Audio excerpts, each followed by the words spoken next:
Hey to everyone who come across this video. So tonight I am going to try and successfully Steph camp at Parx Casino in Pennsylvania. As you all know, I am planning on going full time, so I have to start doing some Steph camping beforehand. I can't just jump out there with no experience. All my experience is camping, and even before the vans, I had 2 RVs. So everything was camping, but to actually Steph camp, this is first night. See you when I get there. Okay, here we are. Filling up. Trucks.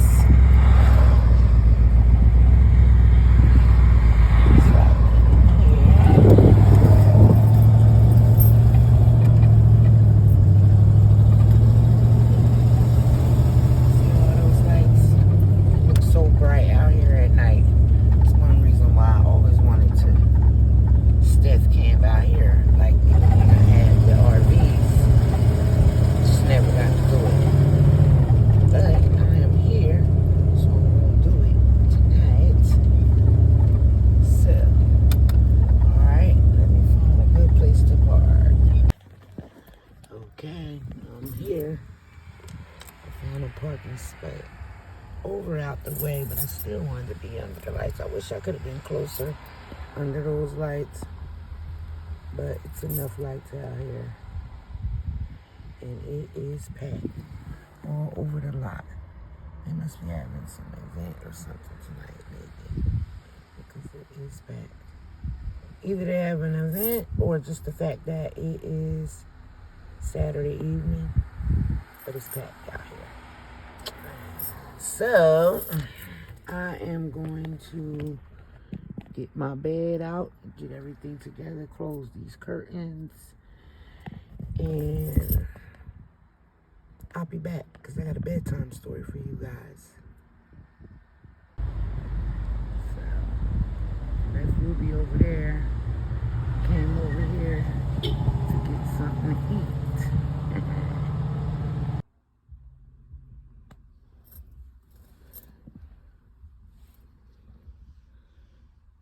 Got my bed out and as I was saying, just pretty much looking at everything. Been hearing a few people in a couple of cars in the lot that's either getting in their vehicles or see somebody just threw a whole cup on the ground. I heard it. I don't even know how much sleep I'm gonna get because there's a lot of action out here tonight. And it hurts.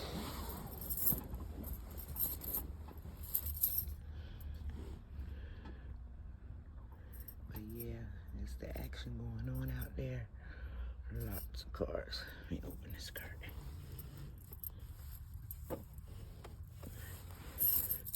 See a little bit of what's going on out here.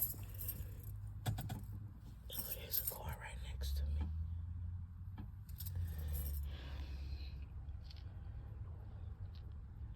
Ooh, gotta clean my window. Sorry, you don't have a clear view.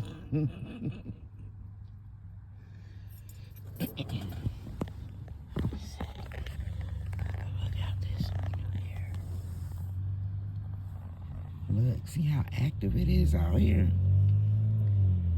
I mean, I definitely feel safe with this much action going on. I don't think that somebody would be trying to break inside my van and try to get me with all this flow of traffic. But you never know. Let's see. Here we go. So, since I can't turn on the light in here so that you guys can see me, I'm just going to tell my story time with you guys looking at the casino. So, tonight's bedtime story is all about my first DV relationship. This is a trigger warning to anyone who may have gone through that in life, may be going through that in life. It's just a trigger warning. If you are still sensitive to this, you might not want to listen to this story. I mean, it's not horrifying, but it's DV. Most of you know why I'm saying DV, because YouTube don't play about certain words being used, even though it's like the word is what it is. Anyway, censorship. So, as I've mentioned before in my introduction video, I am 51 years old. And what I didn't mention is that I am a widow. I was not with my husband when he passed, so we were like separated a lot of years, so that was an issue. I have a few men that I can say that I spent a lifetime with. To me, a lifetime is when you have little kids and then they grow up and be adults and have kids. That's like a lifetime. So, I have had a lifetime with a few men. Always in love to the love. But anyway, first go around, I was really young, like 14, and I had a best friend. I'm not even going to mention names in this story at all. I'm just going to tell the story. I had a best friend, and we were like 14. We went to school every day. After school, he would come to my house. I would go to his house. We just spent every day together. Best friends. Anyway, best friend had a cousin who, mind you, did I say best friend is a male?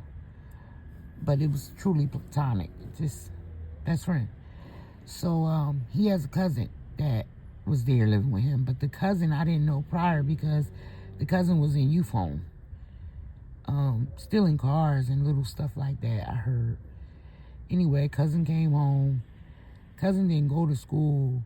He was, he would be at the house, but he was nice looking. But mind you, I was only 14, so it wasn't ooh, look at him. None of that. But anyway, cousin started liking me or whatever, and I liked him as well. We started seeing each other.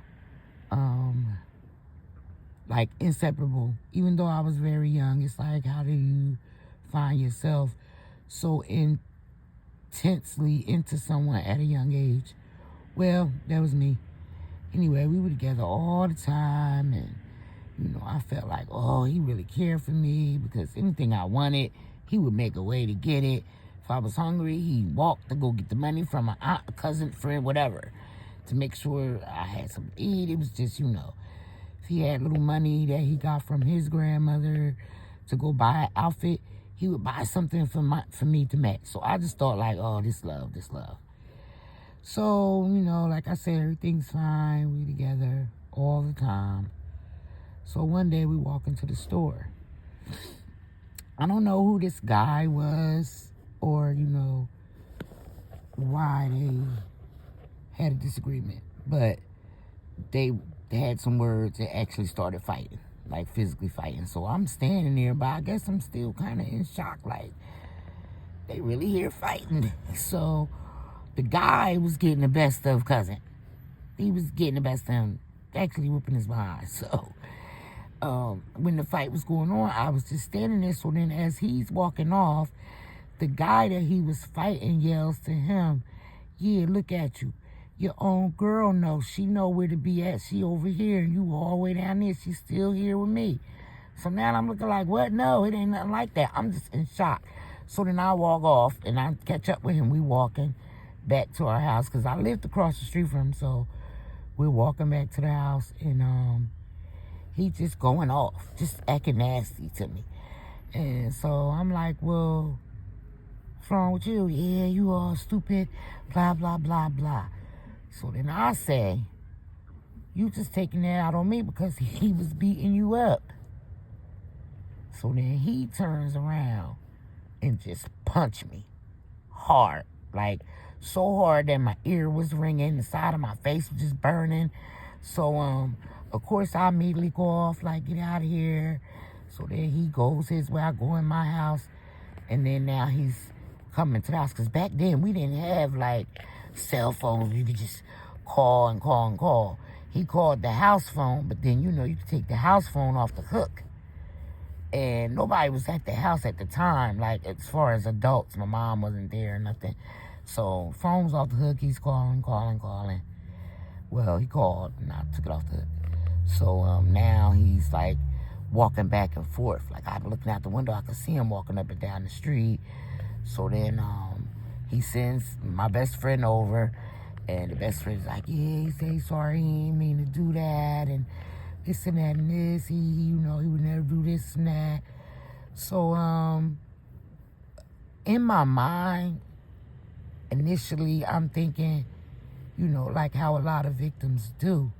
They feel like it's their fault. They had some fault in it, And I immediately started to think that, like, well, maybe if I was paying attention and I was standing over there by the guy and blah, blah. But when in reality, no one, especially if they say that they love you or even like you, should be putting their hands on you because they don't like something you did or something you said. So that was like such a flag, but me being young, not even realizing, like, hell no. You know what I'm saying? It just was, I was just thinking, oh, maybe had I paid attention, was walking to him, then this wouldn't have happened, and this and that. So, I think probably 2 or 3 days had gone by, and I was just staying in the house, because he would always, if I came and looked out the door, I could see him just standing on his porch, just looking down there. So trying to avoid him, I wouldn't even, go anywhere. And then, matter of fact, some of the times that I did go to the store, he would come out of nowhere. Can we just talk? Let us just go to the movies, or can we just sit on the porch and talk and hang out? And I'm like, no, you put your hands on me. Because one thing that kept ringing in my head is an incident when I was a little girl with my mom. And there was a guy that my mom used to date. I remember real clearly the guy had a nice car, and we would go places with this guy, me and my mom. And this one day, we was in the car. I don't know what happened, but we got out the car, they was talking, and then my mom turned around, and the guy punched her in her back. So she just grabbed my arm and started walking down the street. She walking real fast. And she just looked over and said to me, I'm going to tell you something, Lala. You don't ever let a man put their hands on you. You hear me? If a man put his hands on you, you walk away from him. Because he don't love you or care about you if he puts his hands on you. And I never saw that man again. Like, my mom had dated other men, but that one who punched her in her back, I never saw that man again. And he was a nice man, I thought, because I'm looking through a kid's eyes. Like, he's always buying snacks. He had a nice car. We was going places, going to the park, different things like that. But, when you're looking through kids' eyes, you don't know no better. But what I did remember is that my mom said to me with the sternest face, you don't ever let a man put their hands on you. And I just never saw that man again. And that's what I felt like with this incident. It's like, I felt like this was my first love. And, young love, and we gonna grow up together, and this and that, and blah, blah. But when he put his hands on me, and remembering what my mom said, I was done with that. And so I didn't respond to his, trying to ask me to go to the movies and different things like that. And so one day, I was down the street on a neighbor's porch talking to the neighbor. And I can remember clearly, too, if you're talking to somebody and then they sway their eyes over somewhere, sometimes you'll look like to see, what was they looking at? Before this incident happened, the neighbor that I was talking to, he swayed his eyes over, and by the time I turned to look, to see what he was looking at. Cousin was standing there. And he's like, I love you. Can we just go to the movies? That's all. You don't know why you don't even want to talk to me. So at that point, I'm like, look, I told you, leave me alone. I don't want nothing else to do with you. So as I'm about to say, just leave me alone, he punches me. And I had never had a nosebleed in my life. But when he punched me, my nose started bleeding. And then he punched me again. And at that point, it's just blood coming. And then I could realize that I have a cut. So, he ran off or whatever. I had to go. My mom took me to the hospital. I had to get 3 stitches. So it's like right now on my nose, there's a little fine, tiny line, like, to God be my glory, that you can't even really barely see it unless I point it out. So God was good as, hiding that mark right on my face. But yeah, I had to get 3 stitches right there on my nose. And also my mother had to go and file a restraining order because I was only, like 14 going on 15. So I was too young to do any of that. I had to get my guardian to do it.